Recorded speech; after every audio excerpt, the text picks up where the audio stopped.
Allô? Comment? Travis Scott est devenu mainstream? Ah mais ça fait longtemps que j'écoute plus de toute façon, enfin au bout d'un moment...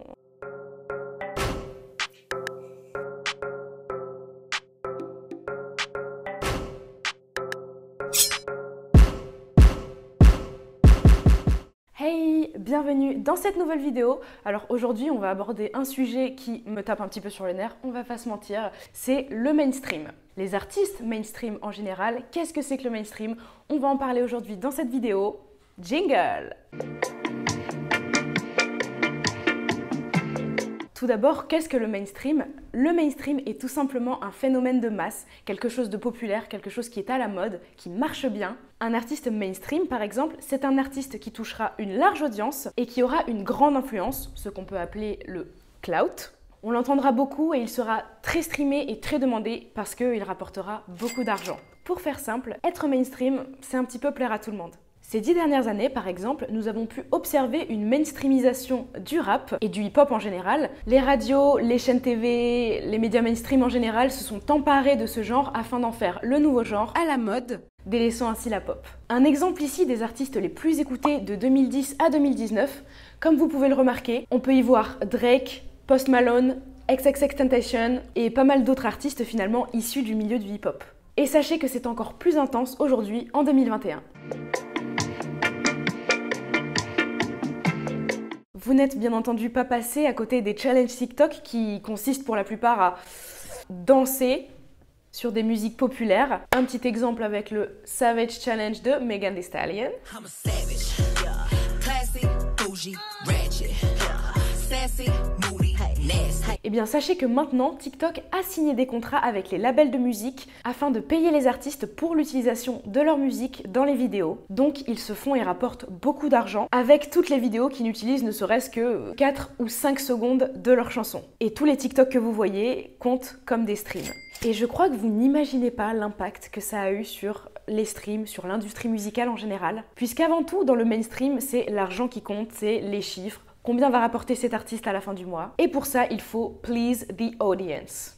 Est-ce que vous avez déjà remarqué à quel point tous les sons mainstream du moment se ressemblent? Avez-vous remarqué souvent ces paroles très répétitives, parfois carrément spammantes? Eh bien c'est parce qu'avant même leur sortie, ces sons sont destinés à être des hits sur TikTok, à être repris des millions et des millions de fois, et d'ainsi générer beaucoup d'argent. Nous allons comparer 3 sons différents d'artistes différentes qui ont su utiliser cette technique ces dernières années.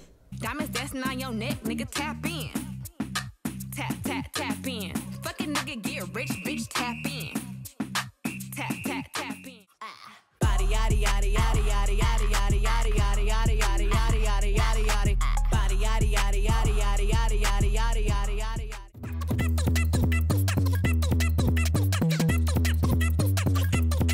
Comme vous le savez, ces 3 sons ont été des hits TikTok. Ils ont chacun eu droit à leur petite chorégraphie et mine de rien, ils ont généré des millions et des millions de dollars. Megan Thee Stallion a carrément gagné 4 Grammys cette année. 4 Grammys. Et croyez-moi, TikTok n'y est pas pour rien. Absolument pas pour rien. Mais on ne peut pas vraiment leur en vouloir puisque ces dernières années, avec la pandémie, avec les restrictions sanitaires, c'est un petit peu la seule manière qui reste aux artistes de se faire un peu de blé avec leur musique, en tout cas, puisque les concerts n'ayant plus lieu, les showcases n'ayant plus lieu non plus, les artistes se retrouvent à devoir faire un maximum de streams afin de pouvoir garder leur place dans leur label avant tout, et puis afin de pouvoir générer tout simplement de l'argent et gagner leur vie, très bien leur vie même. Mais les paroles répétitives ne sont pas les seules similarités que l'on peut trouver chez ces artistes mainstream.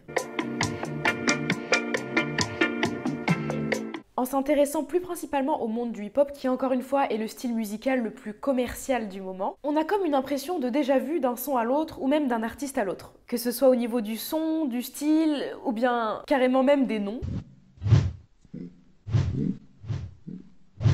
Et je trouve ça tellement lassant parce que les artistes perdent carrément de leur identité pour faire finalement ce qui plaît le plus. Comme la drill par exemple ces derniers temps. Du côté rap féminin, j'ai pu remarquer une espèce de rite de passage chez certaines artistes lorsqu'elles gagnent en popularité, et c'est la chirurgie. Alors bien évidemment, il n'y aura aucun body shaming dans ce que je vais dire, puisque tout le monde fait ce qu'il veut de son corps et que nous ne sommes personne pour juger, mais intéressons-nous au modèle Nicki Minaj. Pour moi, le modèle Nicki Minaj, c'est un petit peu une sorte d'exemple de ce à quoi devrait ressembler une rappeuse. On connaît Nicki Minaj et ses formes très généreuses, ainsi que ses chirurgies assumées pour la plupart. Et j'ai l'impression qu'aujourd'hui, toutes les rappeuses qui veulent s'élever au rang de rappeuses mainstream, rappeuses qui fait beaucoup de chiffres et qui marchent très bien, eh bien j'ai l'impression qu'elles doivent toutes passer par la case chirurgie, ou plus particulièrement BBL. Je pense que c'est l'opération qu'elles se sont faites pour la plupart.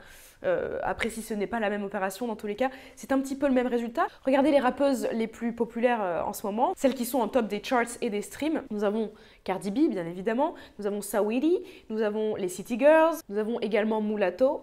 Avez-vous remarqué qu'au moment pile où leur carrière commençait réellement à décoller, elles étaient tous passées par la case chirurgie esthétique pour faire à peu près, comme je l'ai dit précédemment, la même opération.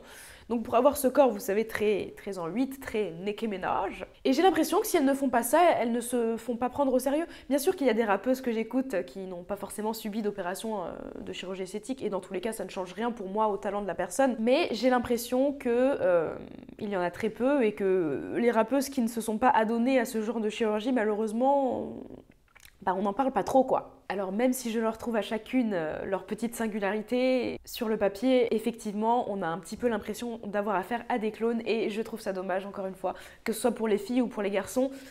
J'aime quand il y a de la diversité, j'aime quand les gens sont très différents, que ce soit physiquement ou même au niveau de leur musique. C'est vrai qu'il y a 10 ans, par exemple, en arrière, les standards de beauté n'étaient pas aussi... Ils étaient présents, bien sûr, mais les standards de beauté étaient beaucoup plus diversifiés. À l'époque, on avait une Halle Berry, une Jessica Alba, une Cameron Diaz. On avait énormément de beautés différentes. Et c'est vrai qu'aujourd'hui, si on regarde bien, il y a le modèle Kylie, le modèle Instagram, le modèle Kim Kardashian.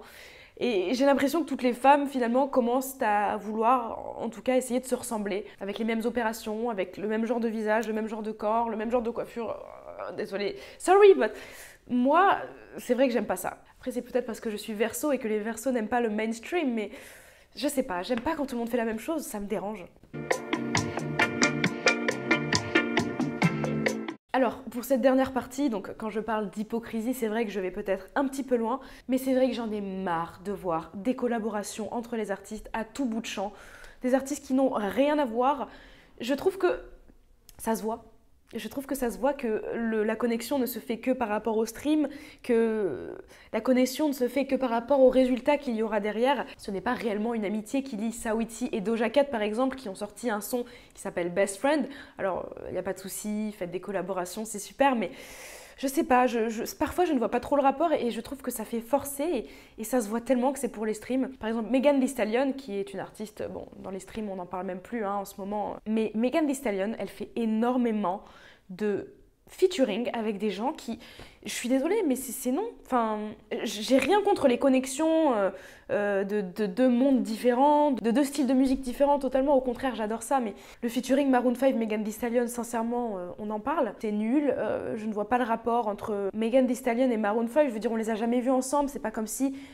Je sais pas, tout ça fait très forcé, et puis même avec les réseaux sociaux, on peut voir les artistes se retrouver entre eux, et pour moi c'est de l'hypocrisie totale. C'est comme les influenceurs qui font des connexions, des collaborations, c'est vraiment de la collaboration et c'est du business, même si derrière ils essaient de nous vendre un concept d'amitié ou d'autres. Je trouve ça un petit peu dommage. Après... ce n'est que mon avis. C'est tout pour cette vidéo, j'espère qu'elle vous aura plu, j'espère que vous en savez un petit peu plus maintenant sur le mainstream. N'hésitez pas à écrire un commentaire pour me dire ce que vous avez pensé de cette vidéo, me dire s'il manquait des choses. N'hésitez pas à vous abonner à ma chaîne YouTube, bien sûr. Et n'oubliez pas de vous abonner également à mon Instagram que j'affiche juste ici.